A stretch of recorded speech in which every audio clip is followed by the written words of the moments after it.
예, 앞서 보셨던 대통령실은 탈북 어민들이 귀순 의사를 밝혔는데도 강제로 돌려보냈다면 반인도적 범죄라고 했습니다. 반면 당시 여권, 그러니까 현 야당은 흉악범을 서울거리에 풀어놓으라는 말이냐며 반박하고 있습니다. 법적으로 어느 쪽의 주장이 타당한지 따져보겠습니다. 자, 최원희 기자, 공개된 사진을 보면 사실상 강제 북송했을 가능성이 매우 높아 보이는데 문재인 정부 당시 통일부는 어떤 근거를 들었습니까? 네, 당시 발표 먼저 들어보시죠.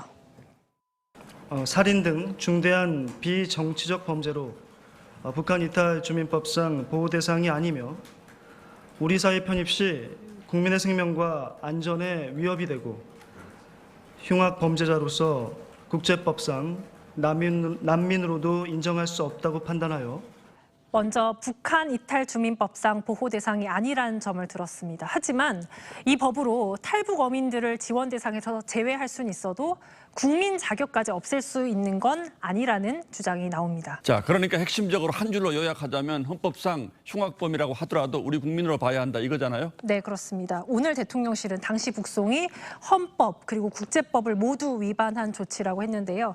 헌법 제3조를 보면 북한을 개별 국가로 인정하지 않고 있습니다. 북한 주민도 대한민국 국민입니다. 예. 대법원과 헌법재판소 판례를 봐도 같은 기조인데요. 지난 2014년 북한 주민이 탈북 전에 북한에서 저지른 범죄로 유죄 판결을 받은 사례도 있습니다.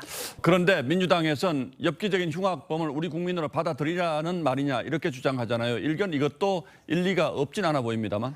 그렇습니다. 그런데 이제 탈북 어민들이 16명을 살해했다라는 이 정황은 감청 자료로 판단한 거고요. 실제로 그렇다고 하더라도 어쨌든 헌법상 우리 국민이기 때문에 국내 수사기관이 수사를 해서 처벌했어야 한다는 게 법리적으로 더 맞는 말입니다. 닷새 만에 북송하면서 충분한 수사와 재판 없었다는 점에서는 헌법 제12조 그리고 27조 위반 논란도 제기될 수 있습니다. 국가의 행정처분에 대해서 이의를 제기하면서 법원에 자신의 주장에 대한 판단을 구할 수 있는 권리가 보장되지 않았다는 점에서는 문제가 있습니다. 대통령실에서 국제법도 언급을 했는데 국제법 위반 소지도 있습니까? 네, 대통령실 관계자는 세계인권선언이라는 국제관습규범을 들었는데요. 이 선언 제9조와 15조엔 어느 누구도 자의적으로 추방되지 않고 또 국적을 박탈당하지 아니한다라고 돼 있습니다. 설사 우리 국민이 아니라 하더라도 보편적 인권에 반한다는 설명입니다. 1987년 발효된 UN 고문방지협약 3조도 고문받을 위험이 있다고 믿을 만한 상당한 근거가 있는 다른 나라로 개인을 추방 송환해선 안 된다고 명시하고 있습니다. 우리 법원에서 재판을 받고 처벌을 할 문제지 적대적인 지역으로 보낼 일이 아니고요. 우리 국민이 아닌 것처럼 취급하는 것 자체가 위헌이기 때문에 국제법까지 갈 이유는 별로 없습니다. 실제로 귀순 의사를 밝혔느냐 안 밝혔느냐 하는 부분도 법리적으로 따져볼 대목이 있습니까?